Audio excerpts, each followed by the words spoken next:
Feliz año y bienvenidos a La Idea Musical. Soy Luis Guillén. Esta vez Ana no nos ha podido acompañar porque se ha levantado enferma, así que todo el mundo a mandarle muchos apoyos. Y hoy estamos con Jesús Reneses, saxofonista y profesor de saxofón en el Conservatorio Teresa Berganza. Bueno, lo primero, muchas gracias por aceptar esta charla, por aceptar la pseudo entrevista. Y nada, sin más dilación, te voy a lanzar la primera pregunta que hacemos a todos los invitados, que es que nos cuentes tu peor experiencia con la música. Buena pregunta para romper el hielo, ¿no? Intensa. Pues, a ver, la peor experiencia. Te puedo contar dos, un poco distintas cada una de ellas. La primera sí que relacionada un poquito más con el mundo del saxofón, ¿no? Que es lo que nos une también a los dos. Y fue una masterclass, una mala experiencia de una masterclass hace unos cuantos años. Por poner en contexto, yo estaba en sexto de grado profesional en ese momento. Y bueno, se organizó una masterclass en Salteras, en un pueblo de Sevilla, donde iba un ex profesor bastante conocido en España, ya jubilado. Sí, creo que hemos hablado ya de él en el podcast. Sí. Estuvo Víctor Mansilla, que de hecho ha salido hace poco. Entonces por ahí van los tiros. Sí. Pues nada, me presenté a la masterclass. Allí había muchos alumnos, evidentemente, como es un pueblo de Sevilla, ahí cerquita, iba muchos alumnos del superior, de Sevilla, y yo recuerdo perfectamente que llevé el concierto de Glazunov, ¿no? Para trabajarlo allí con él. Bueno, pues una masterclass de estas que son un poco para el olvido, para aprender también, pero sobre todo para el olvido, porque bueno, recuerdo que no pasábamos de la primera página, algo normal, pero bueno, fue un poquito más hasta ahí. La sensación del trato de salir de la masterclass, de esa hora de masterclass, diciendo, ostras, me han llegado aquí palos, pero por un lado, por otro. Y bueno, esa masterclass, pues como he dicho, estaba en sexto de profesional, me acompañaron mis padres. Y el peor momento, eso quedaban pues como 4 o 5 meses para hacer las pruebas de acceso al superior. Y bueno, mis padres como me acompañaron, pues decidieron intercambiar unas palabras con él para un poco tener el feedback, que les transmitiese un poquito pues cómo me había visto. Y en ese momento, pues bueno, él lo que dijo es que no sabía tocar el saxofón directamente, que conmigo había que hacer una revisión de todo, de empezar otra vez de cero, evidentemente ofreciéndose a darme clases particulares todas las semanas por un módico precio, y que no estaba preparado para ese año ni de lejos para hacer las pruebas de acceso. Entonces sí que fue un momento un poco, la verdad, traumático, porque bueno, pues todos los profesores que había tenido me habían dicho que la cosa iba bien. Evidentemente no era mi primera masterclass, ya había dado otras masterclass con otros profesores, también me habían dicho que la cosa iba bien.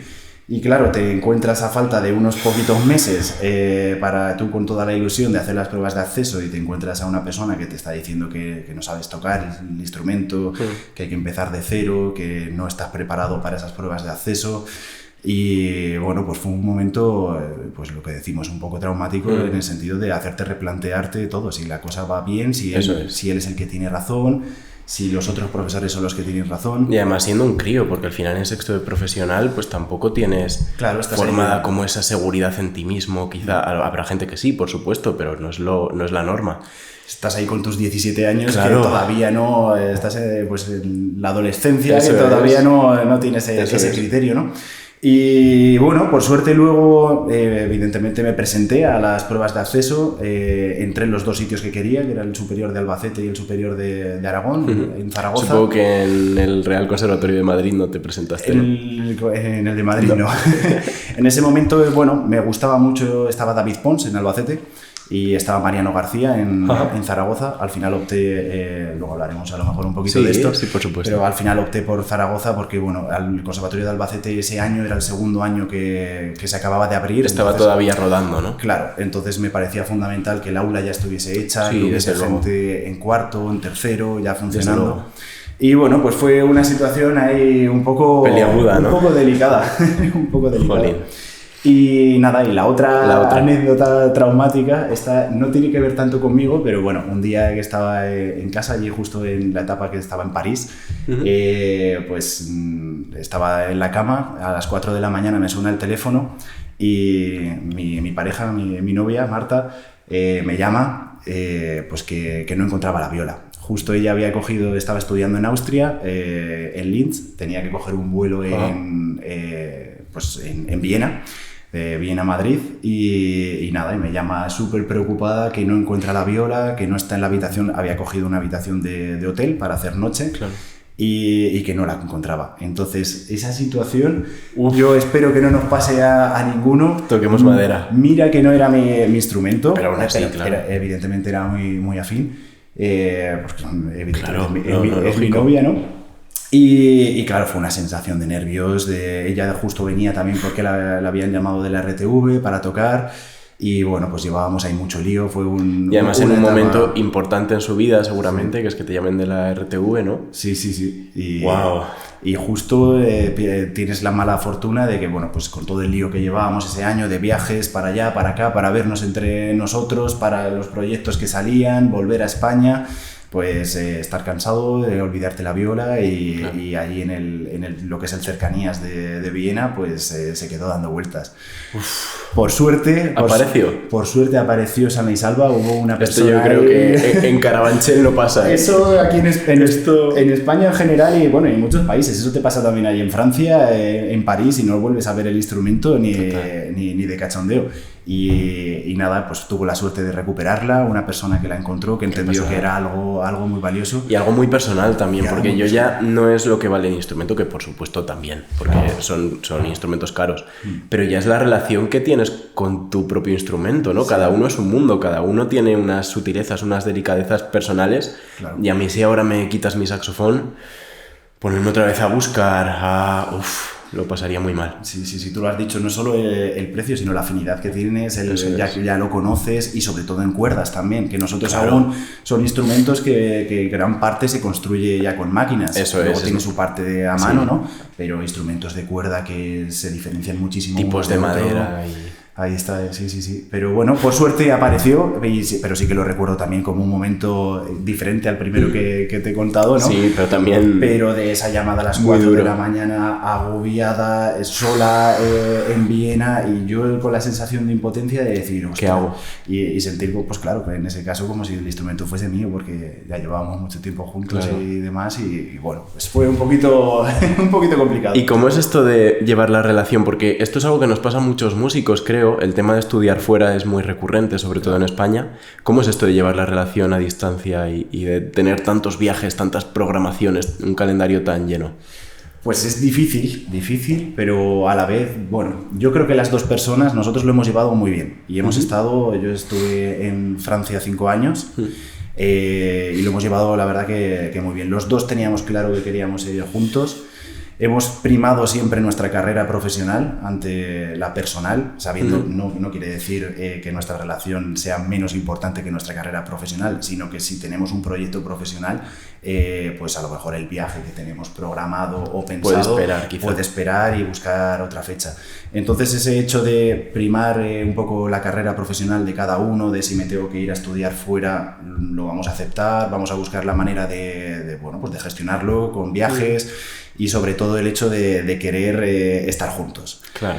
Porque es lo principal. Tengo amigos igual que seguro que te habrá pasado a ti, pues que viven, yo soy de Cuenca, de estar en Cuenca y su novia o su novio se viene a estudiar a Madrid. Y bueno, la distancia es muy difícil, pero hombre, si estás a 40 minutos... Claro, eso es porque no quieres, o hay otros motivos, otras razones. Yo creo que si quieres, al final se puede gestionar, y evidentemente estar esa temporada un poco separados, pues es dura, pero que yo creo que si se quiere se puede conseguir. También hay que tener mucho en cuenta esto, yo creo, ¿no? Que es una temporada y que al final es eso, la etapa de estudios, quizá una etapa del mundo profesional, pero que bueno, al final esto pasa y la vida se reencauza, ¿no? Al final vamos a encontrarnos otra vez, se supone.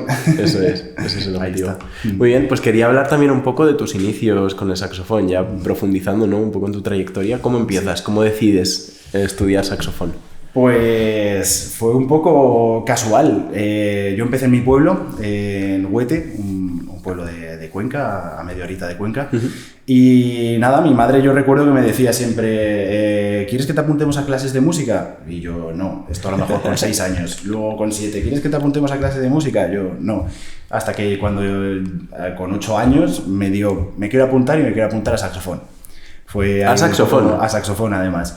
Así que fue la decisión pues eso, de no... Ellos sí que me habían dicho sí quería, pero en ningún momento fui obligado desde el principio. Hubo un momento ahí en el que dije, pues sí, voy a apuntarme a saxofón, que me gustaba, y nada, y empecé en la escuela de música de allí del pueblo. ¿Tus padres tienen formación musical? Nada, en la familia ninguno, no hay ningún Yo igual, músico. yo soy... Bueno, mi hermana y yo, de hecho, mi hermana es musicóloga, sí, y yo saxofonista, y nadie en la familia previo, entonces, bueno. Y justo los dos habéis salido sí, en la música. Pues fue casual, un poco casual. Ahí había un profesor que, pues eso, impartía clase de saxofón, de clarinete y de flauta. El típico, ¿no? De compagino todo el viento madera, lo doy yo. Y se acabó. Uf. Y nada, estuve allí en la escuela de música pues 3 años. Estuve haciendo también piano. El primer año hice solo saxofón, el siguiente año empecé también con el piano, hice saxofón y piano. Y el profesor, pues bueno, me aconsejó que la cosa iba bien, que en la escuela era una escuela de música, pero no una escuela de música con titulación ni nada. Entonces era, bueno, aquí puedes estar 10 años, vas a aprender, pero no vas a tener al final nada. Claro. Te aconsejo que vayas a Cuenca, al conservatorio, que, pues bueno, que allí ya vas a tener una formación un poco más completa, con todas las asignaturas, y sobre todo pues ya vas a seguir el ciclo natural de lo que se suele hacer, de pues, bueno, tu grado elemental, tu grado profesional, etcétera, etcétera. Entonces ahí fue cuando dimos el paso de ir a Cuenca. Al principio mucho viaje, viajar todas las semanas por las tardes, hasta que llegó el punto... Y para tus padres sería una locura también. Sí, mis padres siempre, por suerte, siempre lo he dicho, que gracias a ellos he podido llegar donde he llegado, sobre todo por ese sacrificio de mi padre llegar a trabajar, coger el coche, irnos a Cuenca, estar en Cuenca esperando que yo diese las clases, volver a coger el coche, y eso durante todo el curso escolar. Entonces... Todos los cursos escolares. Todos los cursos. Hasta que llegó ya un punto, pues creo que fue en cuarto de profesional, que ya era inviable. Al principio intentábamos compaginarlo todo en 2 días para no tener que estar viajando todo. Claro, pero ya son muchas asignaturas, cuarto, quinto... Claro, en cuarto ya teníamos que ir 3, incluso al principio iba a tener que ser 4 tardes, y ya pues dijimos, mira, vamos a irnos a Cuenca, cambiamos el instituto, me cambié, que me pilló justo, porque en realidad en el conservatorio cuando hice las pruebas, como empecé en la escuela de música, es como si hubiese empezado con 9 años, aunque empecé con 8, pero bueno, como si hubiese ido... entonces nada, ya fue el momento de decir, cambiamos, nos vamos a Cuenca, aunque haya que cambiar de instituto, sobre todo tienes más tiempo libre, no perdemos ahí esos 40 minutos de ida, 40 minutos de vuelta todas las tardes. Mucho tiempo. Es mucho tiempo, y en el que además no puedes aprovechar, porque ir en el coche ahí estudiando lo del instituto, la verdad es que es un poco complicado. No funciona, desde luego. Pero bueno, la verdad es que ahí lo recuerdo como fue complicado, porque sí que es verdad que bueno, pues todas las amistades que tienes en el instituto, con la gente que has estado en el colegio, que luego pasas al instituto, todas esas amistades, llegas a un instituto a mitad no a mitad de curso, pero a mitad de enseñanzas, que todos ya se conocen. Volver a adaptarte, volver a entrar en un círculo social que no conoces. Claro, eso al principio sí que a lo mejor fue un poquito más difícil, pero enseguida encajé bien, y la verdad es que yo lo recuerdo como pasar a mejor vida, por lo que estamos hablando. Qué guay. Sí. Y después de esto, porque estudias profesional, ya nos has contado un poco, ¿no? Que pues tienes esta experiencia en sexto de profesional, entras en el superior con Mariano García. Con Mariano García. ¿Cómo es esta experiencia? Porque yo no he dado clase con él, pero sí que he escuchado muy buenas referencias y muy buenas anécdotas de alumnos suyos. ¿Cómo es esta experiencia?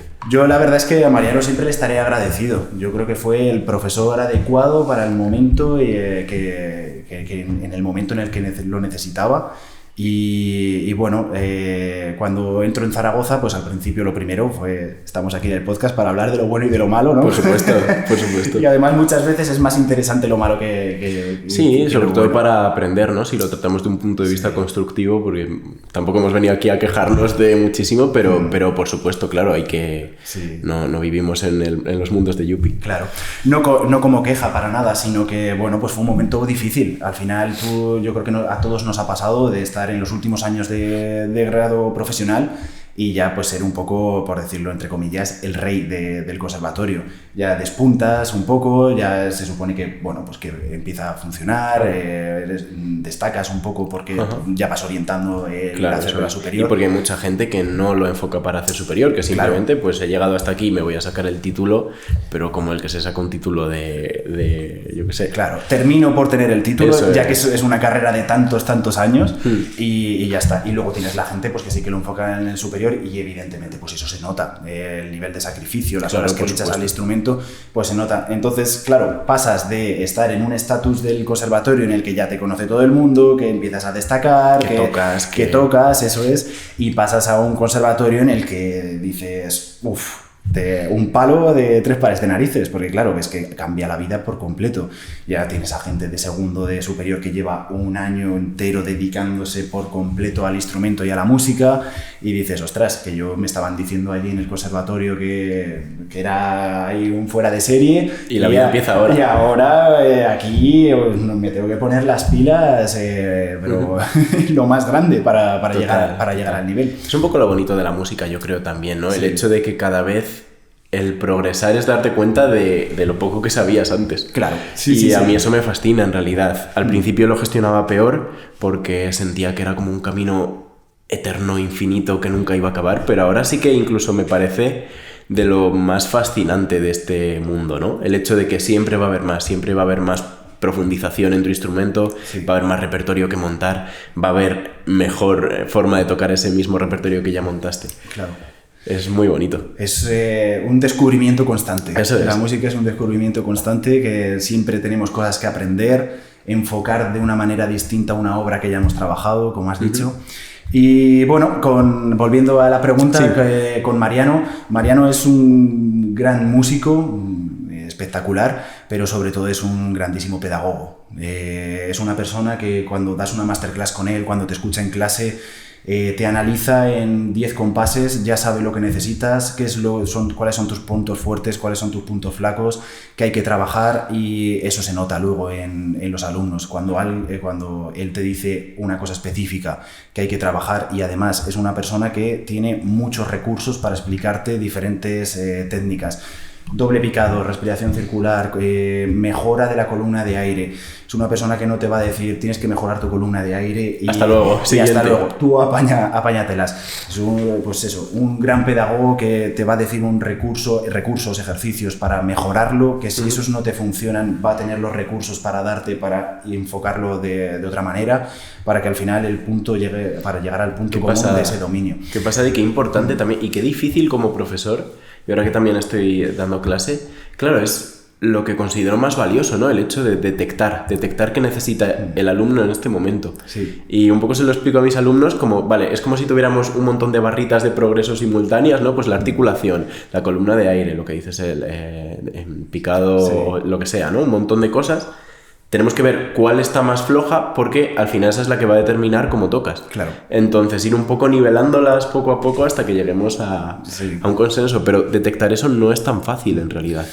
Son años de práctica y también, pues bueno, de leer, de aprender, de intentar estar de una manera activa en la clase. Eso es. No ser un profesor pasivo como hay muchos.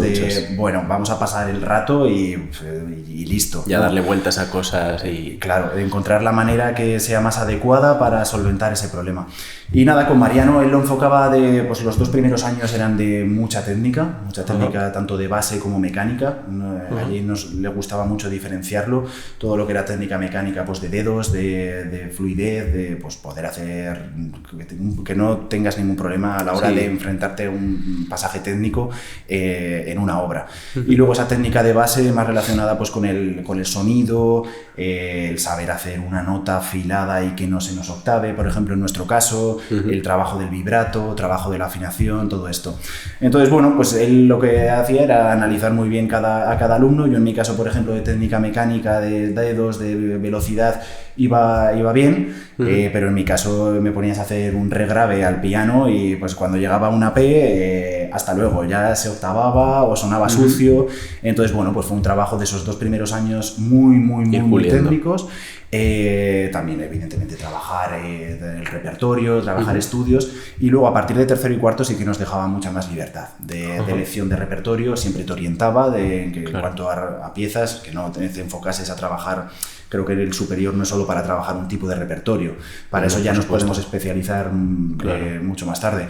Entonces, que hubiese pues un poco de transcripciones, de repertorio original para saxofón, de nueva composición. Entonces él te orientaba un poquito con eso, pero sí que eras bastante más libre de la elección de repertorio. Quería que le llevases propuestas, que eso también te hacía pues pensar, ¿no? El buscarte tú ya tus conciertos. Estás en tercero de profesional, bueno, vale, pero búscate ya un concierto en tu pueblo, en la sala que Muévete. sea. Empieza a moverte, que es lo que peca un poco el conservatorio superior de solo centrarse en las clases, pero no saber hacer. Y los públicos más, ¿no? En concreto, porque sí que conozco a personas que estudian en privados y todavía pues sí que les incitan a participar en ciclos de conciertos, les buscan actividades fuera, pero por lo menos la experiencia que yo tengo en el Real Conservatorio es que no hay... Te sueltan y búscate la vida. Y hasta luego. Sí que, bueno, pues cada conservatorio luego tiene sus planes de colaboraciones con centros culturales para así que, bueno, incentivar eso, pero sí que en gran parte creo que te lo dan hecho. Claro. En Zaragoza, por ejemplo, creo que ahora últimamente hay una colaboración con la Juan March, entonces un alumno de todo el conservatorio pues va a la Juan March, pero al final no deja de ser un concurso. No es que tú te busques las castañas de buscarte tu concierto. Y que es mínimo al final, es una persona de cuántas que estudian 400 o no lo sé. Sí. Entonces, bueno, que tu profesor incentive... Es muy positivo, claro, desde luego. Tanto a hacerlos como a escucharlos. Porque también el asistir a conciertos muchas veces nos centramos en nuestra cabina de 2 metros cuadrados, de estudiar, de no salir de ahí, pero se necesita escuchar, se necesita escuchar mucha música, aprender de ello. Y aprender también de otros instrumentos. Algo que pasa mucho en el saxofón, no sé si tanto en otros instrumentos, es el mundo de las transcripciones, ¿no? El hecho de ser un instrumento tan nuevo que al final pues, no tenemos mucho más de siglo de repertorio compuesto exclusivamente para el saxofón o precisamente para el saxofón, hace que tengamos que tirar de transcripciones todo el rato, ¿no? Para conocer un poco el bagaje histórico del que venimos. ¿Cómo has vivido este mundo? ¿Cómo eliges transcripciones? ¿En qué criterios te basas? Pues bueno, yo creo que también para hacer una transcripción lo primero te tiene que gustar la obra, eso por supuesto, que te guste el repertorio que vas a montar. En la etapa de estudios quizá tienes que optar por un repertorio más encasillado de, bueno, pues cómo no vas a tocar un concierto de Glazunov siendo saxofonista, una sonata de Creston, hay repertorio que tienes que tocar, te guste más o te guste menos, por el mero hecho de conocerlo y porque también el saxofón tiene relativamente pocas obras, entonces si no tocas las más importantes durante la etapa del superior, ¿cuándo lo vas a hacer? Claro, ahí está. Y luego en cuanto a la transcripción, sobre todo pues en la elección un poco por el gusto, también en esa etapa de estudios de tocar un poco todos los palos, es decir, algo barroco, algo romántico, impresionismo, aunque ahí ya tenemos algunas obras que sí que están compuestas en estilo más impresionista, pero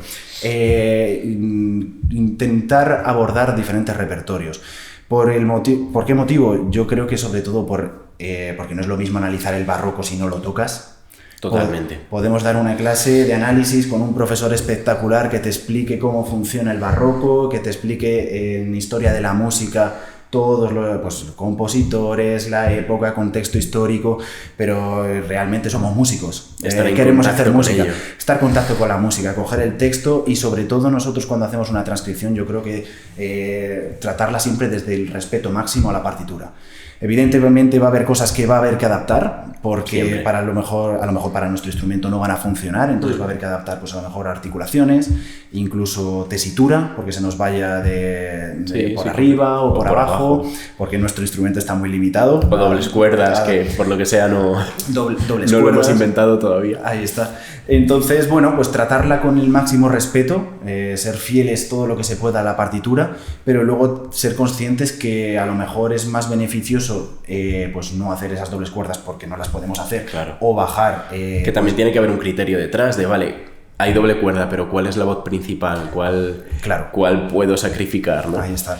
primar sobre todo el texto original y luego pues, y las ideas musicales adaptarlo para que funcione. No podemos pretender coger una partitura, hacer la transcripción y que la transcripción ya no es una transcripción, sería simplemente una transposición de voces, sino hay que hacer una adaptación al instrumento y que realmente consigamos tanto ser fieles al texto como que funcione en nuestro instrumento. Y a la hora de llevar esto a conciertos, porque he escuchado bastantes saxofonistas, que opinan que las transcripciones son para el aula y para trabajarlas, pero que luego en un concierto tú toques repertorio original para saxofón y punto. ¿Qué opinas al respecto? Bueno, puede ser discutible. Al final las transcripciones o adaptaciones han existido siempre. De hecho, en el barroco muchas veces no se componía para un instrumento específico, sino se componía el texto para que cualquier instrumentista lo pudiese interpretar. Y luego, pues a lo largo de la historia también por ejemplo, ya en época más romántica, ¿no? Tenemos cuando, por ejemplo, Brahms, todas estas sonatas que son para clarinete, pero también para viola. Seguro que si Brahms hubiese conocido el saxofón, algo hubiese hecho para saxofón. Es un poco egoísta por nuestra parte, pero yo creo que si hubiese conocido las cualidades del saxofón, pues hubiese compuesto también para el instrumento. Seguro, o se hubiese adaptado. O, por ejemplo, la sonata de Prokofiev de flauta y luego para violín también, porque Ostrak quiso pues tener una versión de violín. Al final es algo que ha existido y bueno, quizá no deberíamos abusar porque también hay que defender nuestro repertorio y sobre todo trabajar para que se siga componiendo para el saxofón.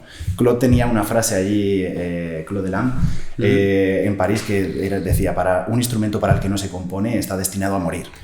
Es así. Entonces, y es totalmente verídico. Ahí está, hay que trabajar siempre. Hay gente también tienes a gente que va a criticar el que hagamos obras barrocas con el saxofón, gente que va a criticar todas las transcripciones, gente que va a criticar la creación contemporánea de hoy en día. Al final hay gustos para todo, ¿no? Y yo creo que bueno, cada uno tiene que encontrar su camino y su carrera. Hay gente que se enfoca a una cosa. Y también siempre partiendo del respeto, yo creo que no hay ningún problema, ¿no? Otra cosa es pues que cojas una obra y digas, no, el saxofón es mejor que en el... Pues hombre, claro, con esa actitud entiendo la crítica, pero si al final tú lo haces desde el respeto, desde el amor, desde la pasión hacia esa obra, hacia ese repertorio, yo creo que no hay nada negativo en ello. Claro. Ajá. Te quería preguntar un poco también cómo fue el resto de asignaturas, porque hemos hablado del aula de saxofón, pero ¿cómo vives el resto de circuito académico en el superior? Pues buena pregunta. Por suerte, bueno, pues fue todo bien. Si te refieres a si me sentí más... Sí, un poco sentimientos, impresiones. Tuve buenos profesores allí, tuve la suerte de tener buenos profesores, tanto de análisis como de educación auditiva, de historia de la música. En lo que es el plan de estudios sí que, bueno, pues fue acorde con el instrumento. De hecho, en Zaragoza intentaban que todas las asignaturas fuesen un poco de la mano, ¿no? Que sin análisis en historia estábamos empezando pues por gregoriano, en educación auditiva también, en historia de la música también, cuando pasábamos luego pues de época barroca, que todo fuese un poquito... Eso es muy valioso en realidad y te ayuda precisamente a ver la música como un todo, ¿no? No como, claro, vale, esto es armonía, pero luego me voy a historia, pero luego me voy... No, está pasando algo en un contexto histórico que implica pues reacciones estéticas de pensamiento, implica una forma de componer, implica una forma de tocar. Claro. Entonces esa relación creo que es esencial. Era algo muy positivo que tenía ahí Zaragoza y que no sé si lo sigue teniendo, por lo menos cuando estuve yo allí pues sí que era así, y la verdad es que era súper positivo, claro. Además que no te hace volverte loco, porque si estás en una asignatura dando barroco, en otra romanticismo, en otra siglo XX, es que al final... Te vas haciendo un puzzle de cosas pero no acabas de cerrarlo. Al final eso sí, entonces eso nos ayudaba bastante.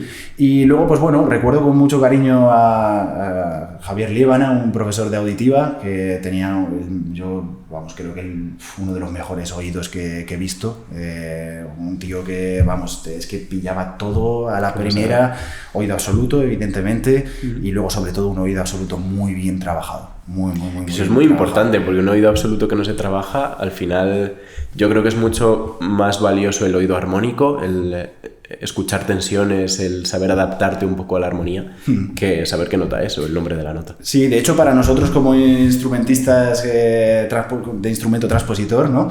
Puede ser incluso perjudicial, porque estás escuchando la nota real, pero tú estás tocando otra. Entonces hay gente que lo pasa mal con instrumentos transpositores, que tienen oído absoluto. Claro. Al final tienen que adaptarse y cambiar el chip de, vale, voy a tocar el saxofón, pero... Le das al botón de mi bemol. Que estoy tocando un fa sostenido, para mí es un fa sostenido, aunque suene un la. Entonces... Es difícil. Entonces, bueno, y nada, pues en este profesor trabajamos mucho el oído. Sí que es verdad que, bueno, ese plan de estudios de grado profesional con respecto a grado superior, al final muchas veces no tiene correlación. Yo venía de no haber trabajado nada el oído. Claro.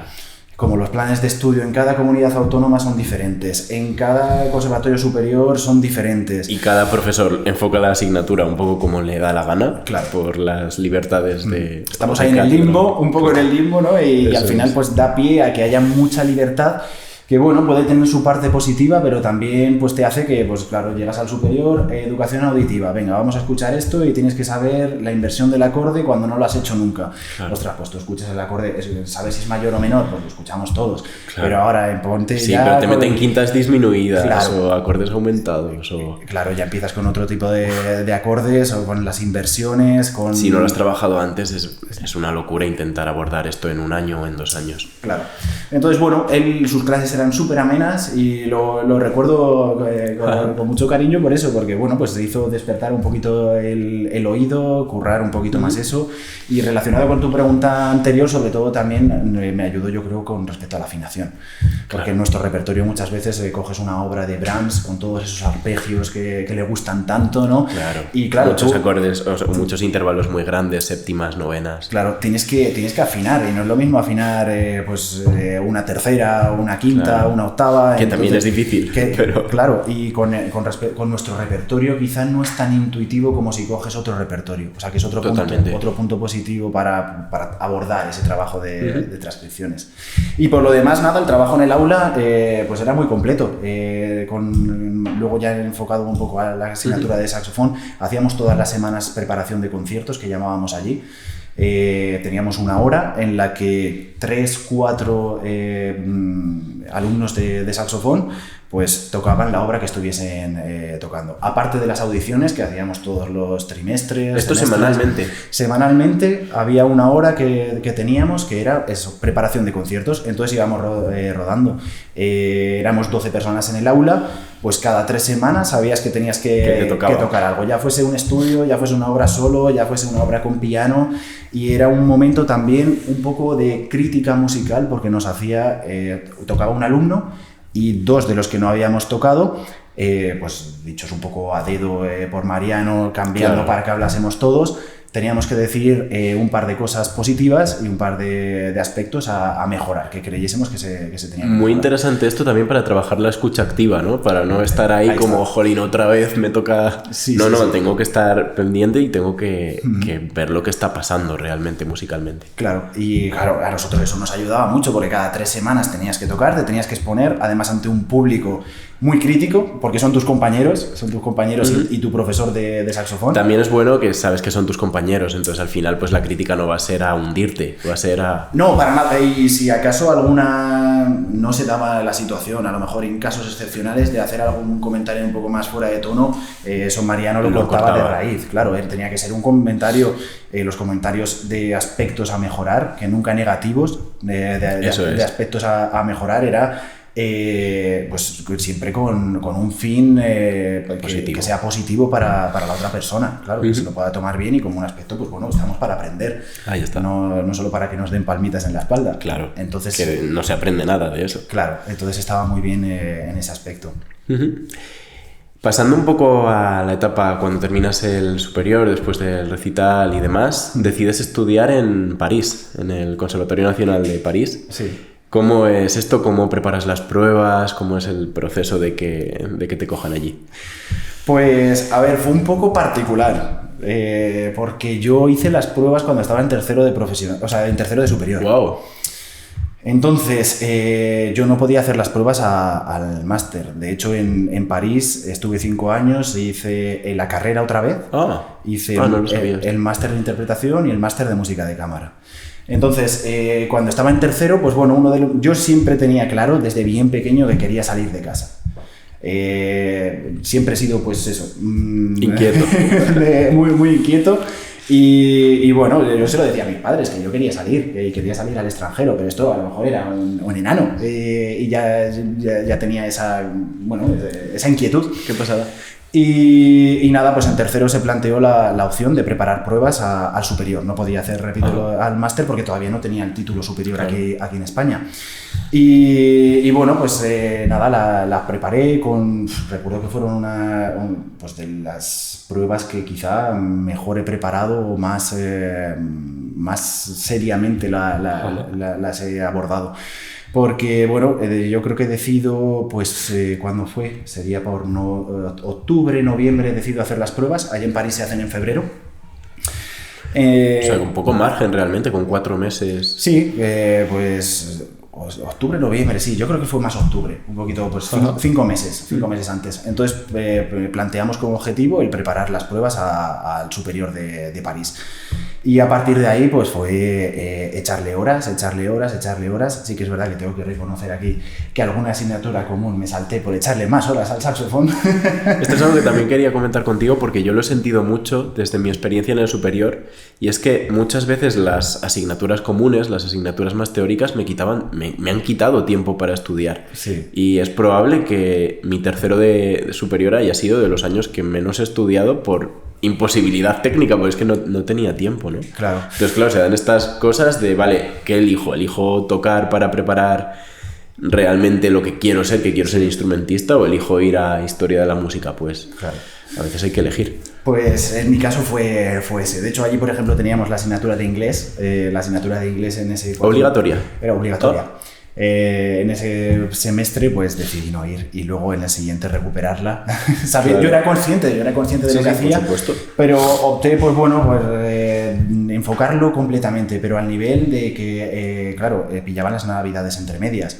Pues al nivel de estar en casa, por suerte mis abuelos todavía viven, de estar en casa de mis abuelos la noche de Nochebuena tocando wow, en una habitación, mis padres y mis tíos y demás preparando la mesa en el salón, pero yo en una habitación hasta la hora de no salir esa noche, de al día siguiente levantarme y estudiar, en Nochevieja exactamente igual, de estar tocando en la habitación de al lado y mientras ellos preparaban. Fue un proceso no hubo un día prácticamente de descanso, súper serio. Obsesivo, ¿no? En cierto modo. Demasiado obsesivo, y ahora voy a llegar a la parte negativa, que fue que, bueno, pues 2 semanas antes cogí de ese nivel de autoexigencia que me estaba imponiendo yo mismo. 2 semanas antes cogí una de las gripes, yo creo, que peores que he cogido nunca. Estaba que no podía salir de la cama.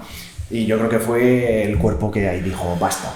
Ya está bien. Se acabó, hasta que has llegado, te estás metiendo una paliza de tocar 8 horas o más diariamente, pues el cuerpo dijo, hasta aquí, no puedo más. Y me vino bien, yo creo, el hecho de hacer ese parón. Por suerte fueron 2 semanas antes y no una semana antes. Claro. Y la semana de antes, pues tuve que parar un poquito, unos días, me empecé a sentir mejor y luego, pues nada, afrontar las pruebas.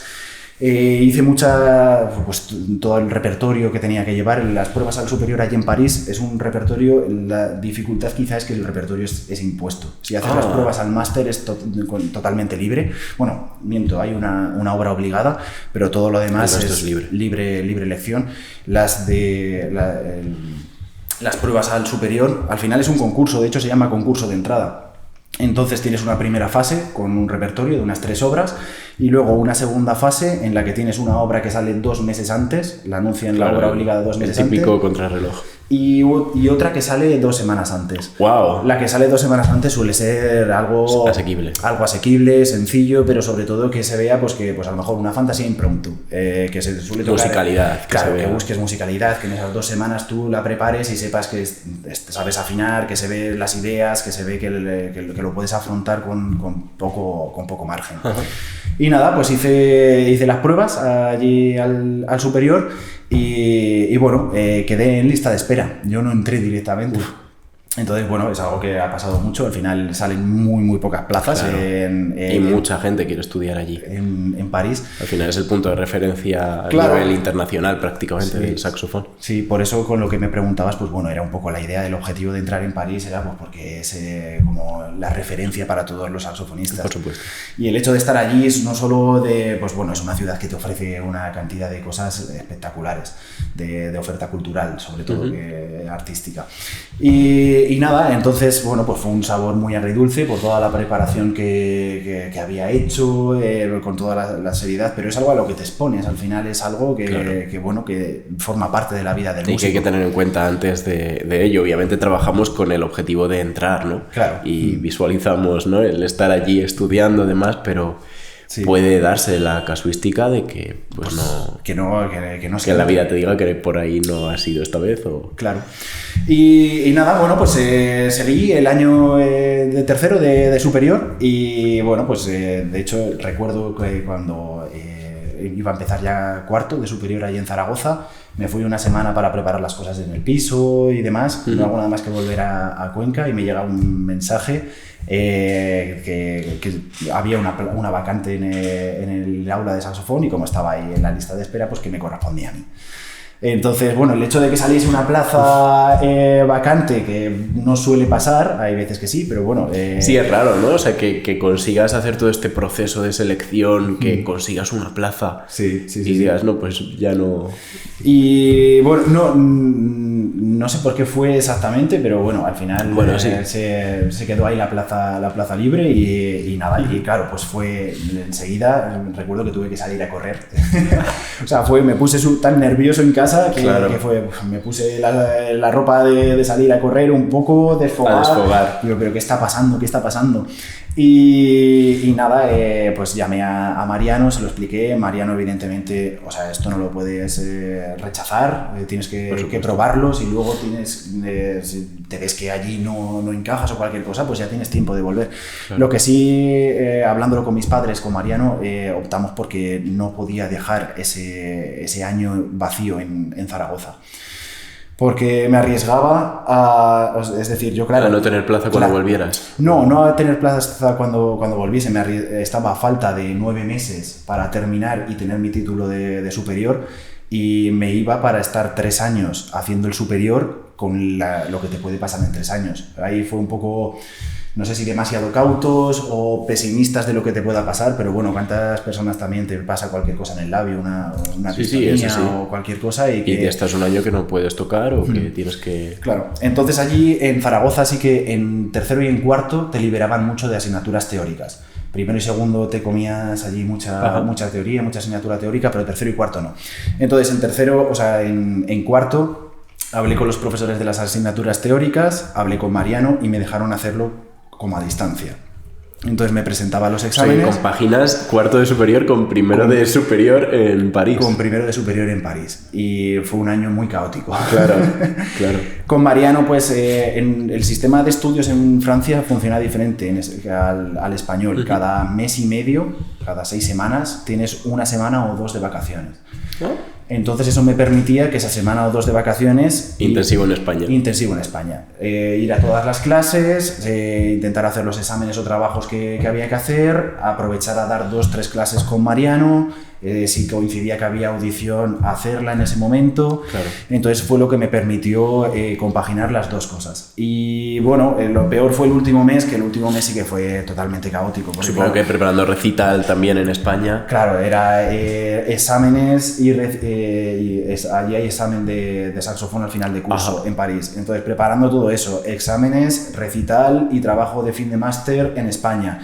Entonces el último mes y medio, todas las semanas tenía que estar viajando, incluso a veces pues vuelos, pues el primer vuelo que salía, que creo que en ese momento era a las 6 y pico de la mañana, como en Zaragoza no podía coger vuelo, tenía que coger el autobús nocturno a Madrid o a Barcelona, llegar al aeropuerto, coger el avión, llegar a París y París directamente, ir a hacer el examen, muchas veces era llegar directo. Entonces, bueno, ahora lo veo como fue un proceso muy sacrificado. Muy, muy sacrificado. Pero sí que es verdad que luego me ha permitido en algunas bolsas de trabajo en oposiciones, con la problemática de la homologación de los títulos, el tener mi título español. Ya está, no tienes que hacer ningún proceso extra aparte del hecho de que tengo ambos superiores. Claro, sí. Entonces ese fue un poco el proceso y el principio de la etapa en París. Muy caótico. Sí, la verdad que fue caótico, pero bueno, también te hace ver que si tú te organizas, puedes conseguirlo. Puedes conseguir muchísimas cosas. Sí, con trabajo, sacrificio y sobre todo un buen planning de trabajo, al final se puede conseguir. Sí, al final te tienes que organizar a la fuerza un poco, ¿no? Porque sí.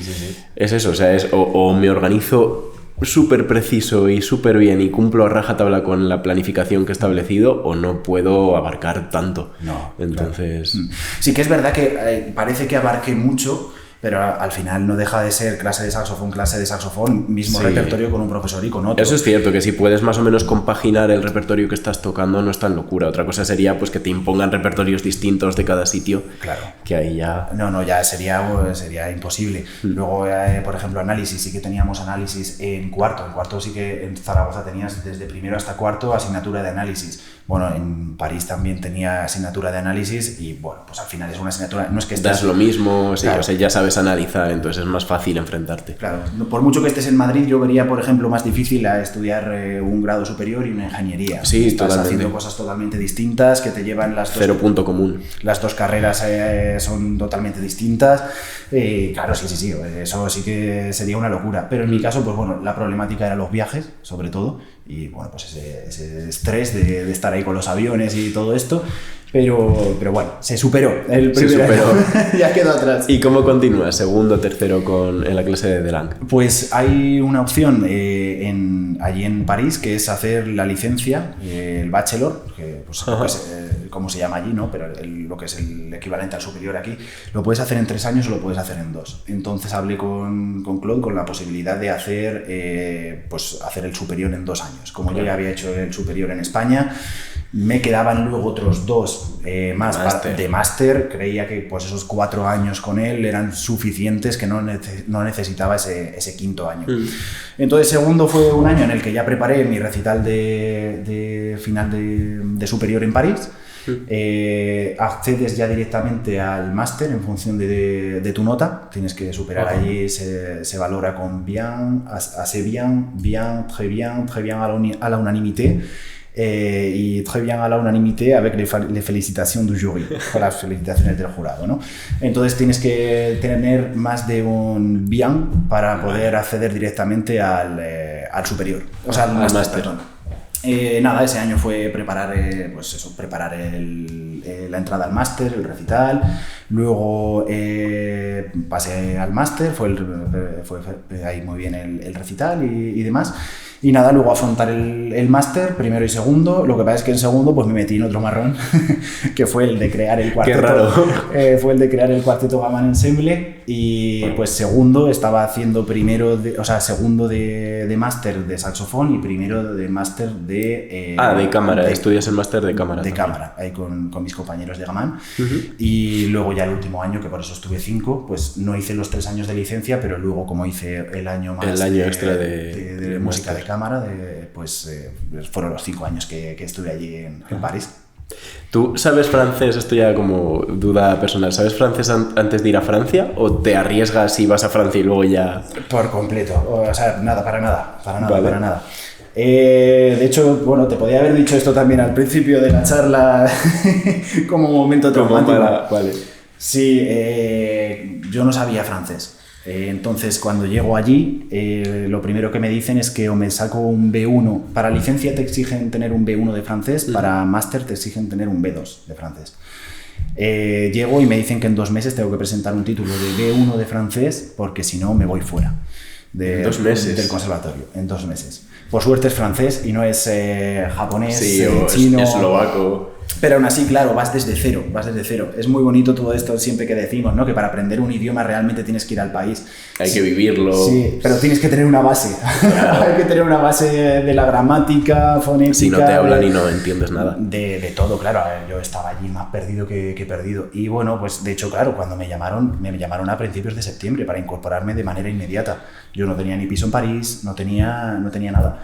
Entonces fue un momento, el primer mes, no te exagero si todas las noches... Francés. No, acababa en la cama llorando. Oh. O sea, era duro porque yo me veía que había dejado todo... Claro, volvemos a lo mismo, lo que hemos dicho antes, ¿no? En el grado profesional, estás en los últimos años de grado profesional y bueno, pues conoces a todo el mundo, ya eres alguien en el conservatorio, en ese caso... Y te vas al meollo del saxofón clásico, claro, internacional. Yo en ese caso estaba en cuarto de superior, claro, ya era, pues allí en Zaragoza conocía a todo el mundo, ya estaba terminando, claro. Y de repente pues cambias, no conoces a nadie, otro idioma, otra cultura, otro todo. Y sobre todo el problema que yo me iba a París para estudiar saxofón. ¿Qué pasa? Que me encuentro que durante 2 meses el saxofón pues estaba en la funda claro. en su funda sin sacarlo y estudiando francés a tope. Claro. Entonces, y encima emocionalmente lo que esto supone, ¿no? Que al final también tenemos una pequeña dependencia emocional hacia el instrumento. Si estás en una etapa en la que no puedes tocar, yo por lo menos no es una buena etapa en general. Claro. A no ser que sean 2 semanas de descanso, por supuesto. Sí. Claro, verte teniendo que dejar tu pasión a un lado para estudiar algo que te permita seguir estudiando tu pasión. Al mismo tiempo era motivador porque lo que aprendías de francés lo podías aplicar en el momento. Salías a la calle, claro, y cómo pedir una barra de pan, lo aplicabas, pero claro, faltaba pues justo, ya llevaba 1 año con mi novia, mi actual pareja de hecho. Claro, encima esa separación de ya que te vas a otro país, que tienes que depender de los vuelos. Y que tú estás un mes, pues eso, más fastidiado emocionalmente por la situación que estás viviendo. Claro. Qué difícil. No fui consciente hasta que no cogí el avión. En el momento en el que me quedé solo de hacer el check-in y pasar, cuando me vi ahí en el embarque del avión solo y decir, ostras, ahí sí que me pegó un buen bajón. De decir, no sé dónde me voy a quedar, me tengo que buscar todo allí, tengo que aprender el idioma, no tengo ni idea. La escuela, lo que dices, internacional de saxofón por excelencia, porque también es esa presión. Porque tiene ese nombre, ¿no? Pues fue una situación difícil. Entonces, bueno, al final pues se gestionó bien. Bueno, se gestionó. Por suerte pude conseguir ahí el título, el B1 de francés. Uh-huh. Y sí que es verdad que llegó un punto de cuando el día que fui a hacer el examen de francés fue como... Lo hago si va bien, y si no, mira, ya está. Lo he intentado, he hecho todo lo que he podido, de estudiar todo el día, mañana, tarde, francés para intentar sacarlo. Y nada, al final lo conseguí sacar el B1 y a partir de ahí fue todo más fácil ya de decir, voy a centrarme en el instrumento y a disfrutar aquí de la música. Claro. Sí. Hablando de este proceso de aceptación, ¿no? De llegar al examen y decir, vale, yo he hecho ya lo que he tenido que hacer, he trabajado, ya está. Quería un poco enfocarlo a también oposiciones y pruebas de acceso, concursos. ¿Cómo enfocas esto? Porque en las últimas oposiciones quedaste primero en Madrid y en Andalucía también. Sí. Enhorabuena, lo primero. Claro, este proceso es muy complejo, ¿no? Hay mucha gente muy preparada y supongo que el día de la oposición pues tienes que estar verdaderamente nervioso. ¿Cómo afrontas estas fechas importantes? Pues lo primero, tener la conciencia de que estás bien preparado. Si cuando vas a hacer un concierto, una audición, un concurso, tú eres el primero que no te sientes preparado, seguramente ya ahí pequemos de que no vamos a tener la confianza que necesitamos para afrontarlo. Y luego, yo sí que es verdad que siempre me he tomado, no sé por qué esto, desde pequeño, yo recuerdo desde quinto, sexto de profesional, que fueron los primeros concursos que empecé a hacer y demás. Me empecé a tomar todos los concursos como un momento en el que pudiese expresar mi idea musical. O sea, no como algo que fuese, de una situación de nervios, de estrés, sino hay pocas veces, le digo muchas veces a los alumnos, ¿no? Hay pocas situaciones en la vida en la que tengamos en un momento de manifestar nuestra idea. por ejemplo, como se da en pocas situaciones. Totalmente. Estamos acostumbrados en esta sociedad, ¿no? Estás hablando con los amigos, con la familia. Tú quieres dar tu idea, pero tienes a tu tío que te interrumpe la conversación. Tienes a tu amigo que se mete también de por medio. Y al final, el tener ese tiempo para ti, para expresarte, para poder dialogar. Dar tu propuesta también. Dar tu propuesta, exactamente, pues se cuenta con los dedos de una mano las ocasiones que tenemos. Entonces, desde bien pequeño recuerdo que me lo empecé a tomar como es mi momento. O sea, voy a tener a toda la gente, tanto al público como al tribunal, escuchándome. Es mi momento para manifestar mi idea musical, para mi propuesta, que me escuchen y si les gusta bien y si no, pues nada. Evidentemente sabiendo que tienes que mejorar, que bueno, pues que estás en un proceso de aprendizaje y que pues va a haber cosas que seguro que el feedback que luego te dé el jurado pues va a ser muy, muy positivo, claro, para seguir aprendiendo. Pero sí que el momento de la actuación, tanto en audiciones, en concursos, en exámenes, en pruebas de oposición. Yo me tomé la oposición cuando toqué como si estuviese haciendo un concierto para 5 personas. Eran 5 personas en el tribunal y yo me lo tomé como mi momento para tocar, claro, como yo quiero. Tengo la confianza de que el repertorio que llevo lo tengo preparado. Voy a tocar como si estuviese en un concierto, de la misma manera. Me parece súper valiosa esta estrategia mental, un poco incluso inconsciente, ¿no? Quizá, porque es algo que llevas haciendo tiempo, pero... Sí. Jolín, me gusta mucho esta idea de, vale, me está escuchando esta gente, voy a enseñarles lo que sé hacer, ¿no? Lo que he estado trabajando, mi propuesta musical. Me parece muy valioso y creo que muy positivo también. Luego cuando tú estás también, es fácil decirlo, luego hacerlo es verdad que pues lleva tiempo el tener esa mentalidad, que no es una mentalidad para nada de pasotismo, de decir, bueno, pues como salga, salido. No, o sea, es como igual que si sales a un concierto con ganas de hacerlo muy bien, de disfrutar. Pues mi sensación siempre que cojo el saxofón, que sea un concurso, un examen o lo que sea, siempre ha sido esa, de voy a disfrutar, quiero salir disfrutando y sintiéndome orgulloso de lo que he hecho. Luego si los resultados acompañan, genial, si no nada. Y luego a lo que iba, que desde el otro punto de vista, tú como cuando estás de tribunal, ¿no? De un concurso es lo que quieres ver también. Es lo que quieres ver, claro. Entonces es fácil decirlo, difícil hacerlo, pero al final si consigues eso, yo creo que llegas más también al tribunal. La persona, si tú ves nervios, pues sí, es una situación estresante, pero al final el tribunal lo que quiere es escucharte y aprender también de ti. Sí, y disfrutar de lo que estás haciendo. Claro. Porque te llegan muchísimas personas tocando repertorio, además nuestro repertorio, que en general son obras con un lenguaje muy denso. Sí. Ostras, pues toda la mañana así lo que quieres es alguien que te suscite algo, que te genere esto, ¿no? Que te muestre ideas musicales. Sí, Qué guay. ¿Crees que hay alguna forma en la que tú enfocas las sesiones de estudio, tu forma de estudiar, que ayudan a esto después, a que llegues al escenario y sientas pues, que estás tranquilo, estás confiado, vas a mostrar tu propuesta? A mí me ayuda mucho la visualización. Ajá. De hecho, cuando son cosas más importantes, incluso me he visto como el día que... ¡Qué guay! Como me voy a vestir ese día. Ajá. Tipo, pues, ¿qué te puedo decir? Oposición, a lo mejor, concursos importantes, recitales finales... Sí que pues la semana de antes, no todos los días, pero sí que uno utilizaba pues esa concentración, esa visualización de vestirme realmente como me iba a vestir y visualizar desde el momento, cerrar los ojos, intentar abstraerme de todo y visualizar el escenario, a mí entrando en el escenario y esas primeras notas. Y eso me ha ayudado muchísimo, porque ya cuando llegaba era como, ya lo he visualizado. Ya he vivido esto en realidad. De hecho, en concursos que no conocía el escenario, yo siempre he intentado buscar fotos o el día que llegase, ver dónde iba a tocar, visualizar, vale, pues entra por aquí, voy a tener que hacer este recorrido, voy a tener que hacer esto... Al final es lo que dicen muchos músicos, ¿no? Que la prestación realmente en el escenario no es solo lo que se toca, sino desde que pones un pie en escena y hasta que sacas el último pie del escenario. Es así. Entonces el hecho de visualizarlo a mí me ha ayudado mucho. Y luego también pues el hacer muchos pases, el que esté rodado. Que la primera vez, no hay veces que pecamos de que, bueno, estudias mucho en la cabina, pero resulta que la primera vez que tocas delante de alguien... Es el tribunal de la oposición. Claro, es el concierto, es el concurso. estás jugando muchas papeletas para que te pongas muy nervioso, claro. Sobre todo si haces un pase con gente que sepas que tiene un juicio, que tiene un criterio para valorarte, pues al final te pone también en esa situación de decir, ostras, es que me impone tocar delante de ti, ¿no? Pues al final va a ser lo mismo que allí. ¿Qué pasará? Allí sí que, para terminar con esto, en París era uno de los sitios donde las audiciones, donde peor lo puedes pasar, yo creo, en una audición. Porque tenías a Claude con el ordenador tomando notas. De hecho, a veces se escuchaban las teclas.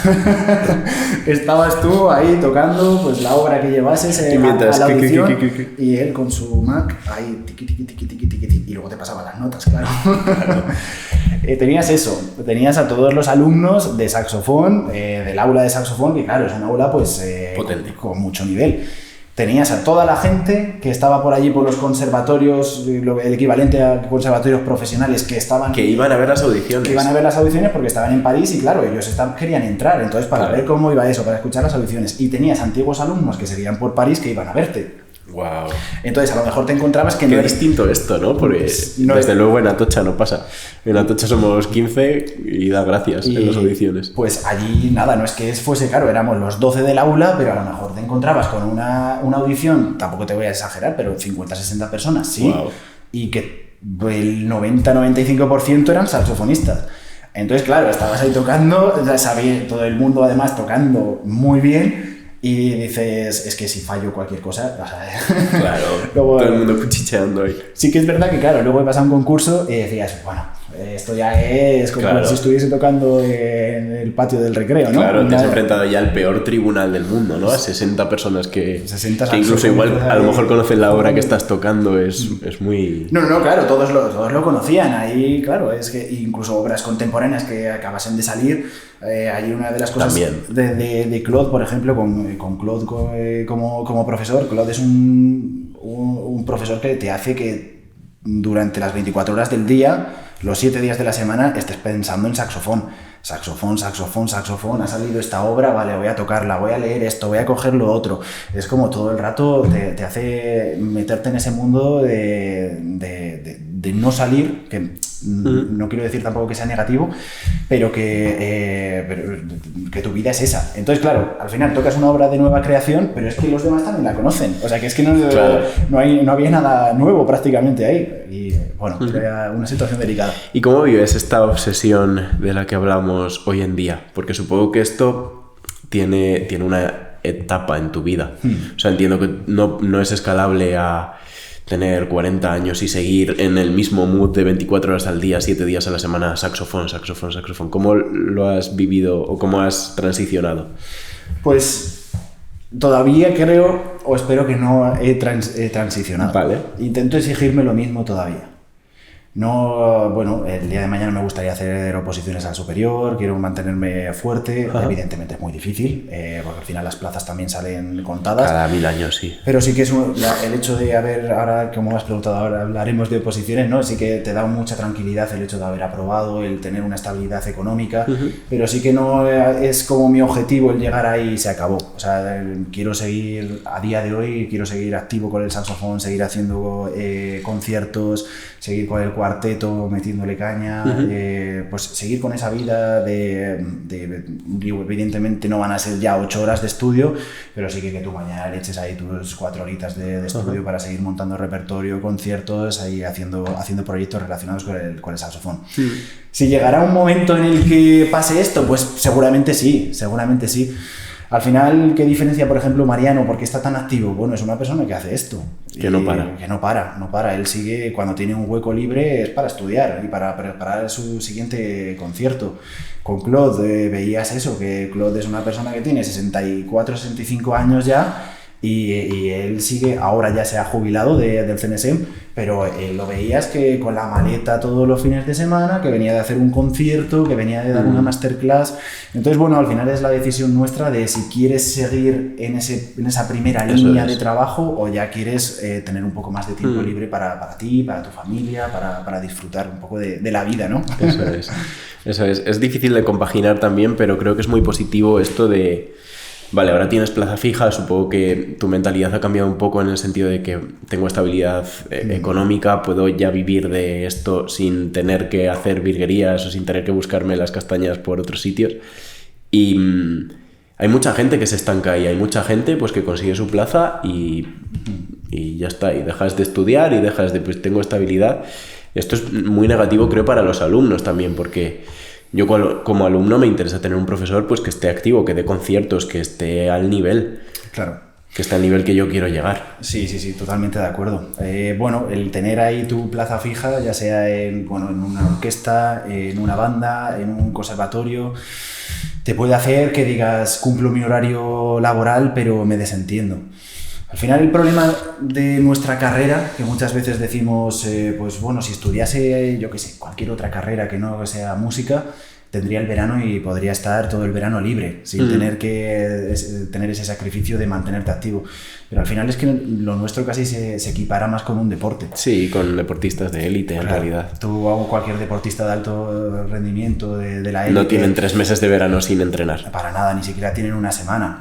Se acaso en verano una semana, pero en esa semana siguen haciendo deporte. No te puedes dejar una semana sin comer bien, sin hacer algo de deporte, aunque sea en menor medida. A nosotros nos pasa lo mismo. Entonces... De hecho, hablando de esto, leí un libro hace poco que comentaba...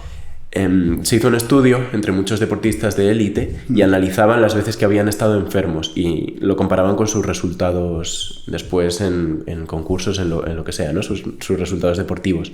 Se dieron cuenta de que las personas que habían estado enfermas 1 o 2 semanas sin poder entrenar tenían, me voy a inventar el porcentaje, ¿no? Pero a lo mejor un 20% de los resultados que tenían las que no. Entonces, esta constancia en realidad, ir haciendo la pelota más grande y la pelota más grande y la pelota más grande, cuando tú paras, se deshincha en cierto modo. Por eso, aunque sea un poco, sí que tenemos que seguir alimentando, creo. Activos, sí. Eso es. Pues con la música exactamente igual. Es lo mismo. Al final lo que tenemos que intentar es ahí, pues bueno, mantenernos. ¿Qué pasa? Que hay gente que no lo hace y sí que pues al final acaba repercutiendo en los alumnos, en el alumnado. Si ahora dejamos el instrumento de lado, ya solo vamos a las clases, es que ya no te digo dentro de 10 años, es que el año que viene ya no puedes poner un ejemplo con el saxofón. Total. ¿Cuántos profesores hay por ahí que ya ni llevan el instrumento a clase? Sí, puedes dar tu opinión, pero el hecho de muchas veces y basta puede con ser poner positivo también, o sea, puede haber profesores que a lo mejor no estén al primer nivel, pero hayan vivido eso y pues todavía sepan generar un buen conocimiento, una buena educación a un alumno, ¿no? Pero creo que siempre va a ser mucho más positivo el coger el instrumento y decirte, no, esto es así. Claro. Porque también la música es de las pocas disciplinas que a veces no se puede explicar con palabras. Hay veces que tú estás tocando, sobre todo, obras de grandes compositores, ¿no? Beethoven, pues yo no sé explicarte qué carácter tiene esto, que sí, es triste a lo mejor, pero ¿qué tipo de triste es? ¿Es triste melancólico o es triste con un poco de sonrisa o es triste pícaro o... No lo sé. Diferentes matices, diferentes tipos de tristeza. Claro. Y no los explicar con palabras. Sin embargo, cojo el saxofón y te digo, mira, es así. Pues bueno, con mayor o menor acierto, pero me permite explicar cosas que las palabras no. Claro, sí. Es lo bonito de la música. Al final hay, totalmente de acuerdo. Pero bueno, pues nada, eso cada uno yo creo que tiene que tomar su decisión de si quieren mantenerse activo a nivel instrumental, de seguir tocando. Yo creo que también nuestra labor como profesores es, igual que pedimos a un alumno que se exponga ante una audición, es que tú también pues hagas tu concierto y te expongas. Lo hagas, eso es. Igual que le pides que estudie 3-4 horas diarias, pues hombre, si tú no lo estás haciendo es más difícil generar esa credibilidad, ¿no? De su parte. Claro, sí. Y luego también yo me siento músico. O quiero ser músico. No solo a mí con la docencia, por ejemplo, siento que no me basta. Me gusta mucho, soy un poco adicto a esa adrenalina del concierto, de tocar en público, de ese gusanillo que tienes en el estómago por los nervios de voy a salir, voy a tocar y luego terminar satisfecho. Me encanta esa sensación, entonces no me gustaría perderla. Por eso el hecho de querer seguir activo, de querer seguir montando repertorio nuevo. Bueno, cada uno al final tiene que optar por lo que es. Sí, por su camino, y es también una de las cosas bonitas de la música, que no hay un único camino, sino que pues al final lo tienes que forjar tú, es difícil. Eso es. pero tiene partes positivas, ¿no? Tiene partes muy bonitas. Claro. Hablando más del aula, ¿cómo enfocas esta nueva etapa? Supongo que habrías dado clase antes, pero no de una forma tan habitual, tan diaria. ¿Cómo enfocas esta entrada en el Teresa Berganza y este contacto con los alumnos? Bueno, pues lo primero, una alegría inmensa por el hecho de aprobar la oposición, y luego pues adaptación a Madrid, porque yo de hecho nací aquí en Madrid, pero bueno, de toda mi vida he vivido allí en Huete, Cuenca, como hemos hablado antes. Y bueno, lo primero, una alegría inmensa porque volví a Madrid, cerquita de casa, después de tanto tiempo en Zaragoza, en París y demás. Y luego sí que tenía ya la experiencia en París. Estuve trabajando en un conservatorio, estuve dando 2 años clase allí en un conservatorio, pues el equivalente a profesional. Luego al año siguiente tuve la suerte de poder trabajar en el superior de Pamplona y en el superior de Salamanca. Luego posteriormente fueron unos meses en Pamplona y luego en el superior de Salamanca, y luego pues la llegada aquí al aula, y bueno, pues afrontarlo pues como una cosa, una novedad, ¿no? El entrar al aula, ser consciente de que los alumnos van a cambiar de profesor, con lo que eso conlleva, que no sea un choque muy grande. Del primer día, si antes era A, ahora va a ser B. Claro. Adaptarte tú también un poco a ellos, aprender de en qué nivel están, cómo irlos guiando a lo que crees tú que puede ser más beneficioso para ellos. Y nada, un poco esa sensación. ¿Y cómo ves el nivel de saxofón en general de los músicos hoy en día frente al que vivías tú cuando estudiabas? Buena pregunta. Buena pregunta. Pues, y difícil de responder. Últimamente estoy pensando que si antes había, pues por ejemplo, por decirlo mal dicho, el que menos nivel tenía estaba aquí y el que más nivel tenía estaba aquí, creo que se está distanciando más. Se está distanciando. Creo que hay gente que se lo está tomando de una manera más seria o más profesional antes, es decir, ya en primeros cursos de enseñanzas profesionales, de decir, no, es que yo ya sé en tercero de profesional que me voy a enfocar al saxofón. Entonces, claro, esa gente está tocando con un nivel que a lo mejor antes estábamos por aquí y dices... O que era más tarde, que a lo mejor se esperaría con 20 años o... Claro, sí. Lo que pasa es que al mismo tiempo, pues también, bueno, pues en esta sociedad de tocar todos los palos, pero al final no perder la atención, de no saber estudiar con un poco de cabeza, también se está viendo que, bueno, pues el que no pone un poco de su parte está un poco descolgado ahí. Sí, es complicado. Creo que también todas las nuevas formas de arte o redes sociales, pues esto de deslizar en reels o ver memes, hace que nos dispersemos mucho. Sí. Que pasas de tener la atención en un partido de fútbol a de repente la tienes en cualquier cosa, ¿no? En cualquier tontería, y vas como cambiando mucho. Esto creo que perjudica a la hora de enfrentar una obra musical, que lo que requiere es que tu atención desde aquí hasta aquí, estos 10-15 minutos que dure o lo que dure, se mantenga en esto únicamente. Es mucho menos estimulante y creo que también puede afectar a que las nuevas generaciones pues tengan más dificultades de dedicarse a esto. Ya está afectando ese nivel de atención a la hora de preparar los exámenes. Los niños cada vez empiezan a escribir más tarde.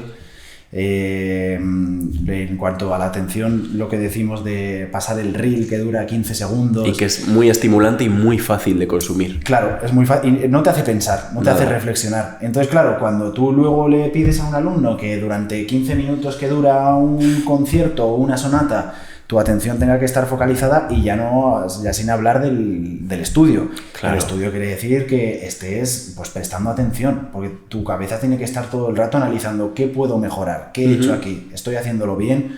La pregunta de siempre, ¿es lo suficientemente bueno o está bien? Pues no, mira, esta articulación la estoy fallando, creo que esta dirección la puedo mejorar. Totalmente. Entonces, claro, eso al final la música es una ayuda para ello porque conlleva mucha concentración, mucho enfoque. Pero al mismo tiempo tenemos que cada vez los vídeos, los reels son más cortos, que deslizamos antes. Bueno, es un problema, no sé dónde desembocará esto, pero... Va a ser difícil solucionarlo además este problema, pero bueno, nos tendremos que adaptar, pero sobre todo hay que buscar estímulos que nos hagan, yo creo que a nuestro cerebro que realmente sepa estar prestando atención, como el hecho de leer libros. Y que construyan algo, que al final te aporten algo, que tú salgas de ese estímulo, como puede ser pues eso, leer libros o el cine o o ir a conciertos, y que tú salgas mejor de lo que entraste, que es algo que en Instagram a mí por lo menos no me pasa. Claro, sí, es que tal cual. Pero bueno, también cada vez tenemos a menos gente que va a los conciertos y se convierte en un problema el valorar el arte en general, todo tipo de arte, música, pintura, pero bueno. Sí, esto es algo que hablamos bastante con muchos invitados y bueno, al final hay muchas visiones distintas, pero sí que vemos un poco complicado esto, que al final pues cada vez menos personas asisten a conciertos, entonces lo que hacemos cada vez tiene menor valor en sentido de que no está satisfaciendo una necesidad social, pero ¿qué haces? Pues lo tratas desde la educación, lo tratas desde... porque no puedes imponer tampoco algo, ¿no? Claro. Es una realidad muy compleja y que está tendiendo a también un poco el caos, ¿no? Sí. Algo incontrolable. A mí me impactó mucho justo en Filomena, que estaba ahí estudiando en París, me pilló que vine a España, estaba en Cuenca, y bueno, pues cayó todo el temporal de nieve, tuve que coger un AVE y claro, el AVE pues iba a la mitad de velocidad de lo normal, salió con retraso, total, que el vuelo lo acabé perdiendo. Por suerte todos mis tíos por parte de mi madre viven aquí en Madrid. Total, que me tuve que quedar pues 3-4 días porque claro, no había vuelos, no salían, de hecho el que perdí creo que fue de los últimos que salieron, entonces ya me tuve que esperar 3 o 4 días en su casa. Y me impactó mucho el horario de mis primos. Mis primos en ese momento pues estaban en quinto, sexto de primaria y veías el horario y claro, yo recuerdo que cuando íbamos al colegio teníamos 4 horas de lengua y 4 horas de matemáticas, es decir, de los 5 días había uno que descansabas. Eso es. Ostras, en el horario de mis primos, por ejemplo, ahí tenían 6 horas a la semana de lengua, 6 horas a la semana de matemáticas, es decir, había un día que doblaban incluso. ¡Qué locura! Supongo que dependerá también de cada centro, ¿no? Pero te hace replantearte, ¿realmente es necesario que los niños en el colegio tengan 6 horas semanales de matemáticas, 6 horas semanales de lengua y no tengan ni una de música? No, o una esporádica y depende del curso, o educación física que también o filosofía, que a mí eso me pone los pelos de punta pensar cómo no puedes tener ni siquiera una mínima noción al terminar bachiller de la historia del pensamiento humano, o sea, ¿dónde estamos yendo? ¿Dónde estamos llegando? Al final se está centrando todo en materias que, bueno, va orientado todo a eso y es necesario, o sea, yo no critico la lengua ni las matemáticas ni la gramática, lo que critico es que no es lo único y... Ahí está. Necesitamos el arte es algo extremadamente humano, extremadamente inherente a nosotros y que si lo pierdes en una sociedad, esa sociedad me da miedo. Claro. Yo lo que en este aspecto, por ejemplo, claro, si no educamos desde pequeños a saber apreciar el arte, no que todo el mundo sepa tocar un instrumento, claro. Simplemente apreciar el arte. Siempre pongo el ejemplo de una persona que no haya visto un partido de fútbol en su vida. Aquí en España, que somos todos muy futboleros, pero pongamos el supuesto de una persona que no ha visto nunca un partido de fútbol. Lo pones a ver un partido de fútbol, 90 minutos, 45 cada parte, 11 tíos corriendo de un sitio a otro. ¡Qué aburrimiento! Un aburrimiento de trepar de narices. Ahora, claro, ¿cómo pretendes que una persona vaya a escuchar una sinfonía de Mahler si no...? Es que es muy larga. Claro, es muy larga, claro, pero si es que no has escuchado nunca nada, es que no sabes, claro. No vas a saber apreciarlo. Y es lógico, porque no es... porque ese tipo de materias, además con todos los beneficios que hay estudiados que son muy positivos para el alumnado, se están intentando quitar y bueno, pues el que va al conservatorio o a la escuela de música sí que... Todavía tiene esa parte, pero si no tiene ninguna. Bueno, iremos viendo a qué desemboca esta. También poner nuestro granito de arena. Yo con el podcast es un poco esta intención de acercar a generaciones jóvenes pues la música, acercar nuestro mundillo y poner nuestro granito de arena. Yo creo que es lo único que podemos hacer. Sí. Siempre intentar incentivar a los alumnos, a las personas con las que tenemos contactos, a que consuman este tipo de arte quizá un poco más, bueno, distinto, ¿no? Porque tampoco, es lo que decías, el fútbol es muy complejo, ahí donde lo ves y también está bien, ¿no? Pero pues hacernos un hueco en este panorama desde poner granitos de arena Y hasta la educación yo creo que es muy positivo. Claro, sí. Quería hablar contigo también un poco para finalizar sobre el cuarteto, sobre Gammon Ensemble. Quería preguntarte, bueno, ya nos has contado un poco que estudiasteis juntos el máster de cámara. Preguntarte un poco cómo fue esta experiencia y cómo ves el mundo del cuarteto en general. Tuvimos la suerte allí de coincidir 4 españoles en París. ¿Estudiando el grado? Estábamos 2 estudiando en el Conservatorio de París y otros 2 en Versalles. Ajá. Pero bueno, vivían en París, claro. Está muy cerquita. Entonces, decidimos hacer un cuarteto y hacer las pruebas al máster. Y pues nada, fueron también una época de currar mucho con... la misma obsesión, 4, ¿no? Pero trasladada. Misma obsesión, pero entre 4. De hecho, como 2 vivíamos al norte de París y 2 vivían al sur, en esa época había muchas huelgas de transportes y tal. Entonces los fines de semana lo que hacíamos era quedarnos los 2, por ejemplo, un fin de semana, los 2 que vivíamos al norte nos quedábamos en la casa de los del sur, claro, para perder menos tiempo y poder aprovechar más tocando.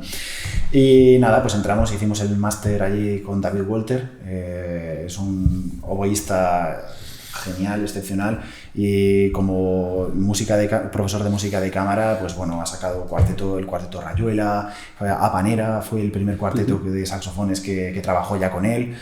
Pues con una larga trayectoria de cuartetos, de enseñanza de música de cámara, y nos aportó muchísimo, sobre todo porque las clases de música de cámara ya no era decir, cuidado que no estás ligando bien de esta nota a esta, cuidado. Es música. Era hablar de música. Sus clases eran espectaculares porque tus problemas técnicos son tuyos, trabájalos, pero tú aquí ahora vamos a hablar de música, de cómo interpretar de la mejor manera posible la pieza que estéis trabajando.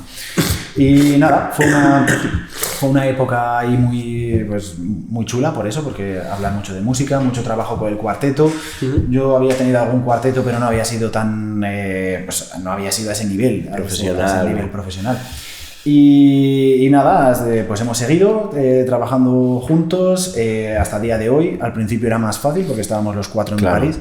Ahora lo tenemos un poco más difícil porque 2 estamos en Madrid y otros 2 en París, pero dentro de lo malo, bueno, estamos 2 en un sitio, 2 en otro y las conexiones son bastante... ¿Y cómo lo compagináis con vuestras vidas? Porque una vez, claro, estás dando clases, o sea, tienes un puesto fijo en Madrid. ¿Cómo compaginas esto de la docencia con tu estudio personal, con el cuarteto? Intentamos buscar, sobre todo fechas de vacaciones, que tengamos más libertad. Para hacer intensivos. Al principio teníamos días en la semana, pues al principio nos veíamos todos los días de la semana había ensayo de cuarteto. Luego empezamos a reducir un poquito y eran pues como 4 o 5 días a la semana, nos veíamos y echábamos nuestras 4 horas de cuarteto, solo de cuarteto. Y ahora pues funcionamos por encuentros cuando tenemos tiempo, quedamos para preparar un proyecto, para preparar cosas. Cuando tenemos concierto intentamos también pues eso, los días de antes quedar para ensayar y ir montando programas diferentes. Ahora el último, estamos muy contentos, de hecho te quería traer un regalo, pero no ha llegado todavía, así que ya te lo daré, que es el CD. El primer CD del cuarteto que acabamos de sacar. Y bueno, pues está ya imprimiéndose. Qué pasada, pues enhorabuena. Ya está todo, así que nada, estamos muy contentos ahí de haber sacado ese primer CD. Ahora las perspectivas con el cuarteto pues son un poco tener muchos conciertos. Muchos conciertos, los que se puedan, para presentar el CD, para presentar pues el proyecto que hemos sacado. Y nada, ahí un poco de esa manera lo organizamos. ¿Cómo es esto de las grabaciones? Porque yo ahora también he tenido que hacer una grabación, me voy a presentar al Andorra Sax Fest este año. Muy bien. Y me he dado cuenta en el proceso de que tengo muy mala relación con las grabaciones. De repente pongo una cámara y parece que no sé tocar o parece que estoy nerviosísimo, incluso más que delante de un público. Sí. ¿Cómo gestionas esto? Supongo que con el cuarteto es más fácil, ¿no? El proceso de grabación es muy difícil en cuarteto. El proceso de grabación de un CD, porque claro, cuando estás tú solo y quieres grabar algo en condiciones, si tú te equivocas, vuelves a... Te lo gestionas tú, si te enfadas te comes la ira para ti, pero claro, estando 4 quiere decir que como uno falle, hay que repetir. Entonces, claro, tienes que tener esa paciencia, también son muchos años ya juntos, claro. tocando pues, los 4, entonces nos entendemos bien. También sabes cuando alguien pues, está un poco frustrado y dices, ahora no le voy a decir nada, no es el momento, voy a dejarlo. Claro. Entonces ese conocimiento de las otras personas es muy importante. Sí, gestión humana, gestión emocional. Claro, y aparte de llevarlo bien preparado, pues al final es una grabación en la que sabes que bueno, vas a hacer un par de tomas a lo mejor del primer movimiento, de arriba abajo, pero que luego vas a ir trabajando por fragmentos más pequeños, que todo quieres que esté en su sitio y que si uno se equivoca, pues es que luego te puedes equivocar tú. Claro. Se repite y ya está. Lo único que sí que es verdad que claro, el proceso de grabación de un CD, pues empiezas por la mañana a las 9:30 de la mañana, haces la pausa para comer y sigues hasta las 7 de la tarde. Y eso tienes que estar tan concentrado como si estuvieses haciendo un concierto. Claro, tiene que ser muy cansado. Claro. Entonces, bueno, y luego en la grabación de vídeo, con lo que tú te refieres, yo creo que pecamos muchas veces de estudiar y no grabarnos. Al final, somos los mejores profesores para nosotros mismos, somos nosotros mismos. Entonces, acostumbrarte al estímulo de... Claro, acostumbrarnos, a grabarnos, sí que pues esa misma concentración de antes de empezar, pum, voy a concentrarme y voy a hacer un pase. Quizá también si pensamos mucho, bueno, como es una grabación puedo repetir, al final acaba viendo más errores totalmente. de la cuenta. Entonces, bueno, combinar un poco todo eso y sobre todo grabarnos con más asiduidad, porque podemos mejorar mucho, sobre todo posición corporal, el tocar sin tensión. Claro. Eso al final, pues a base de estudiar delante de un espejo, de grabarnos, se aprende lo mucho. Que estás haciendo, te das cuenta también, te haces consciente de estas cosas. Claro, tomar conciencia de ello. Volviendo al cuarteto, ¿cómo ves la imagen del cuarteto de saxofones en el panorama de música de cámara actual? Porque sí que hemos irrumpido con mucha fuerza, pienso. Sí. Y de repente se está programando mucha música de cuarteto de saxofones y estamos entrando con un repertorio que es bastante distinto a lo que se venía haciendo. ¿Cómo ves nuestro papel dentro de este mundillo? Pues afortunadamente que está siendo así. Cada vez hay gente incluso que se está especializando en cuarteto. Sí, hay bastantes cuartetos que viven solo del cuarteto. Solo Keviar, por ejemplo. Keviar, por ejemplo. Sintes también va por ese camino. Entonces son personas que se están enfocando solo a la actividad camerística del cuarteto de saxofones. Entonces es algo muy positivo y afortunadamente está teniendo la repercusión que merece, yo creo, de que se encuentre programación, de que se pueda tocar y presentar una agrupación que quizá no es tan conocida, poco a poco va siendo más conocida, pero que sobre todo el punto fuerte del saxofón yo creo que es la versatilidad que tiene.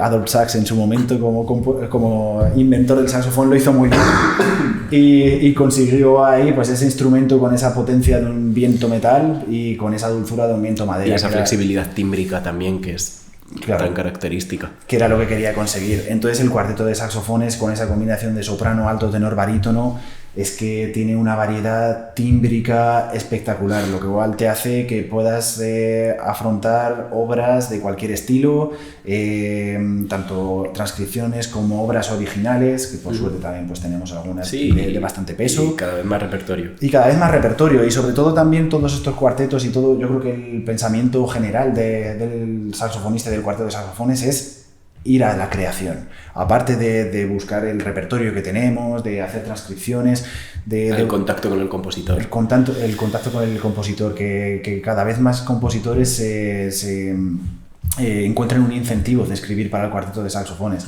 Entonces, pues bueno, se está conociendo cada vez más y bueno, pues ojalá algún día podamos equipararnos a un cuarteto de cuerda.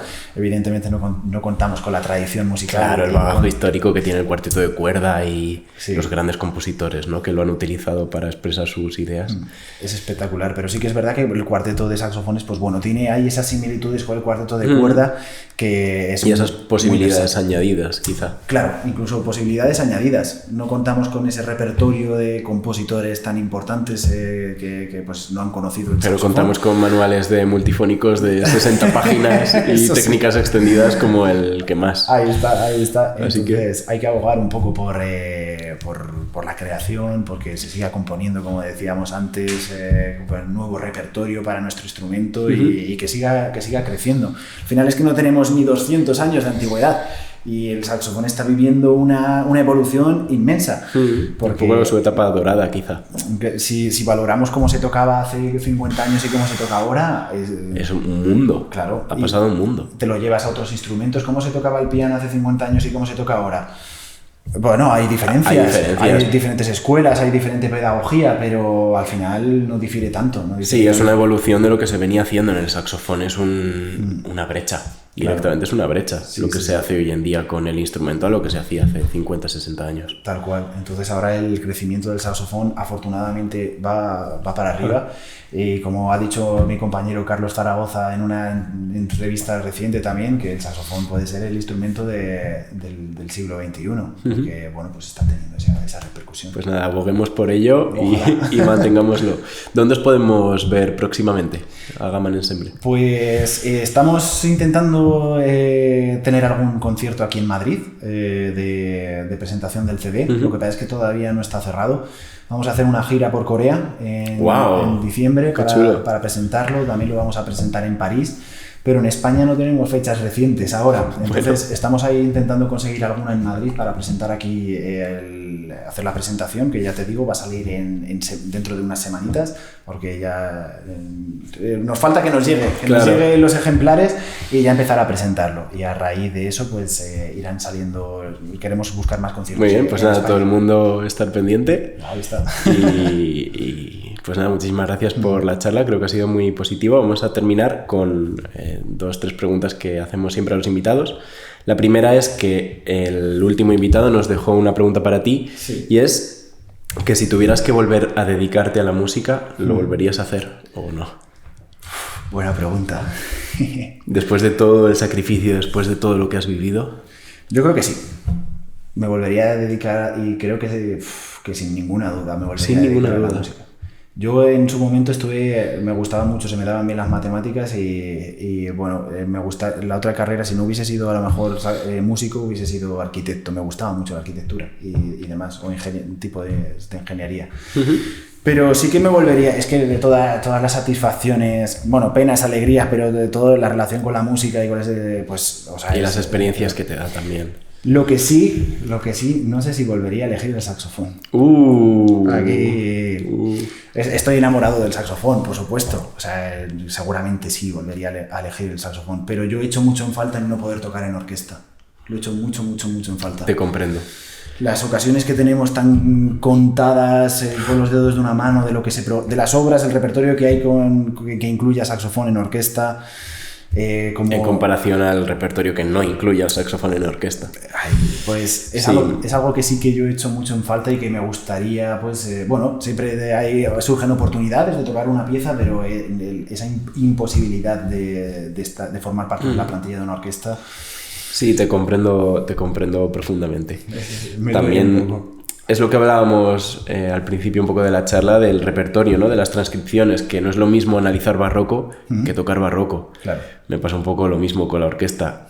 Yo me consumo mucha música de orquesta, pero echo en falta eso, el estar en contacto con ella, el estar dentro y tocarla y vivirla. Sí. Desde fuera, pues bueno, la disfruto de otra forma, pero lo echo mucho de menos. Esa pequeña espinita que tenemos ahí, pero que no nos la vamos a poder quitar. No tiene pinta. Hemos elegido el saxofón, pues con el saxofón.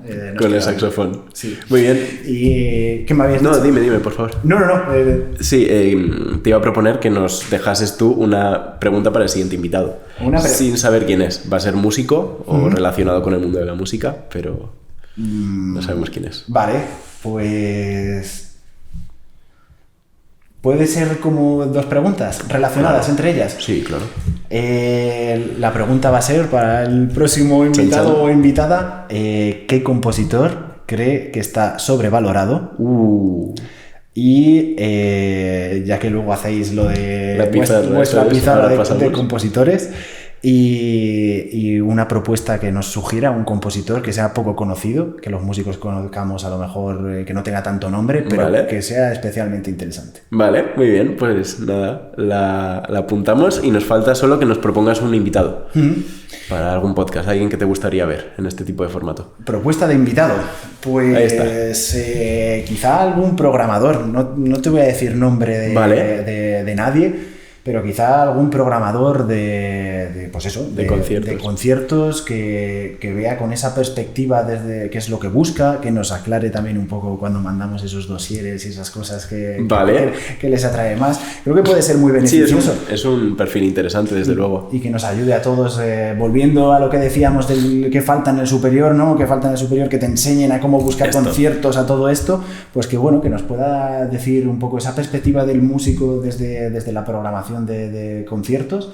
A ver qué es. Muy bien, pues nada, lo tenemos en cuenta y pasamos con la pizarra musical. En la pizarra musical de este episodio, Jesús Reneses quitó a Pedro Iturralde del puesto número 8 para introducir a Claude Debussy. La pizarra queda así: Top 1 Shostakovich, Top 2 Brahms, Top 3 Clara Schumann, Top 4 Beethoven, Top 5 Bach, Top 6 Mozart, Top 7 Mahler, Top 8 Piazzolla, Top 9 Paco de Lucía y el nuevo integrante en el Top 10, Claude Debussy. Bueno, Jesús, pues nada, muchísimas gracias por todo, ha sido una pasada entrevista. Nada, un placer. Y nada, esperamos seguir viéndote en conciertos, en auditorios. Feliz Navidad para todos.